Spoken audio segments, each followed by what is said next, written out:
Hello, Professor Chavez. I want to thank you again for a wonderful semester.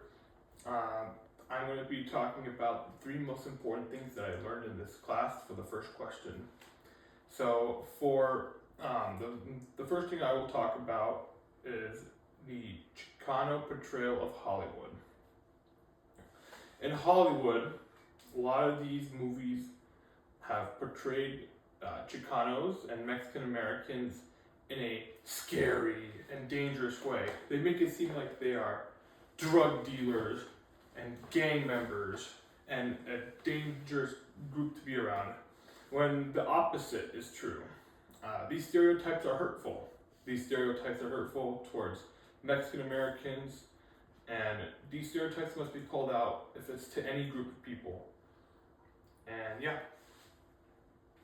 To quote from the article, Objection in the Cinematic Cholo, the Cholo or Chicano gang member is a prevalent archetypal figure used to depict Mexican and Mexican American men and youth on the screen. It is an unfair portrayal of an entire group of people. What Hollywood is doing with these movies are wrong, and they know it. These stereotypes have led to more police presence in Latino neighborhoods.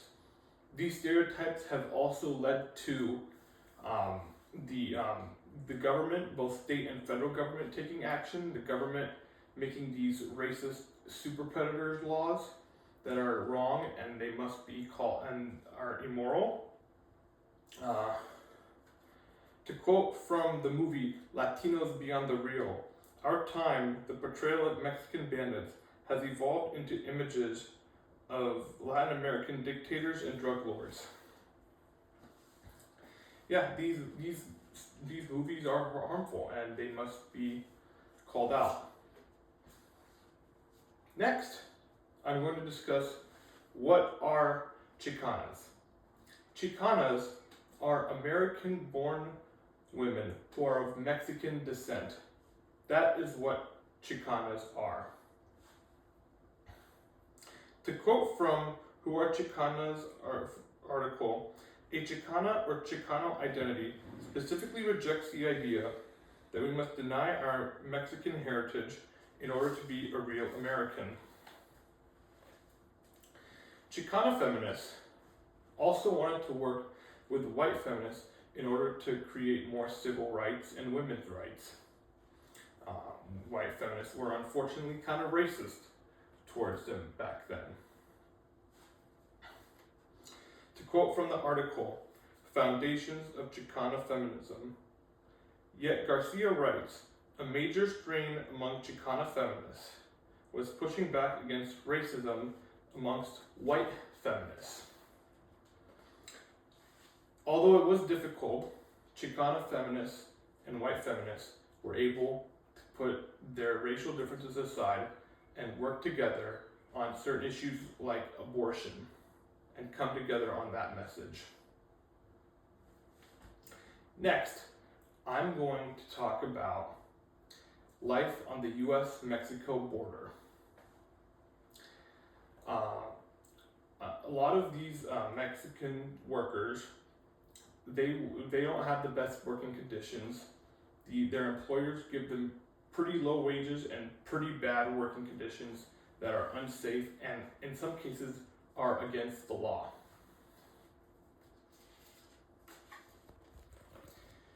To quote from the article, US-Mexico Borderlands Frontera, the border is an environment of opportunity. Individuals find work enforcing or avoiding the laws that regulate movement. While it is true that these corporations do break the law, a lot of times, a lot of these Mexican workers will do the jobs that Americans won't want to do. Next I'm going to talk about how a lot of them in the 1950s a lot of Mexicans in the 1950s moved up from the South, like California, Texas, towards the Midwest when the economy was getting bad around that time in order to find better job opportunities in like Illinois and Michigan. To quote from the article, "Living on the border, a wound that will not heal. The pains and joy of the borderlands, perhaps no lesser than the emotions stirred by living anywhere. Contradictions abound, cultures clash and mold, and life is lived on an edge, come from a wound that will not heal, and yet is forever healing." So a lot of these Mexican workers who moved to the Midwest after during the 1940s and 50s, after they were done working in the steel industry in these Midwestern states, they would eventually move back to Texas or California, or where they were from prior to moving in the 1980s and in the 1990s. So those were the three main things that I learned. Next, I'm going to go on to your second question, which is, should there be a Chicano study class in the U.S. with the growing Latino population? My answer to that is yes. I believe that there should be a Chicano class because I believe it is important to learn about any race or any demographic ever. I think I would like to learn about different cultures. To quote from CRT and Lat Crit, a Lat Crit social justice practice enables a director of campus activities to develop programs, services, and practices that are explicitly designed to target, for example, the elimination of racist or heterosexist stereotypes about gay or lesbian Latinos that often exist in the Greek system.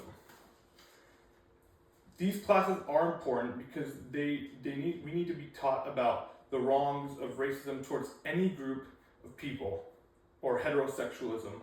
It is wrong, it must be called out. That is why I believe these classes are needed for any group of people. To quote from the video, what is critical race theory and why does it matter to Latinos? The conservative attacks on CRT is a way to undermine social justice for communities of color.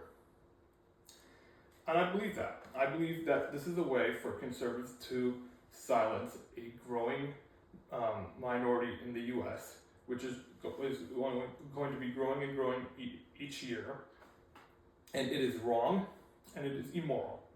And that is why I believe we should have Chicano studies going forward, because they are important to learn about Hispanic culture, and I think it is important to learn about any culture, no matter where they come from. And that is my opinion on it. So that is my final essay. Thank you, Professor Chavez, for a great semester. I learned a lot in this class, and take care.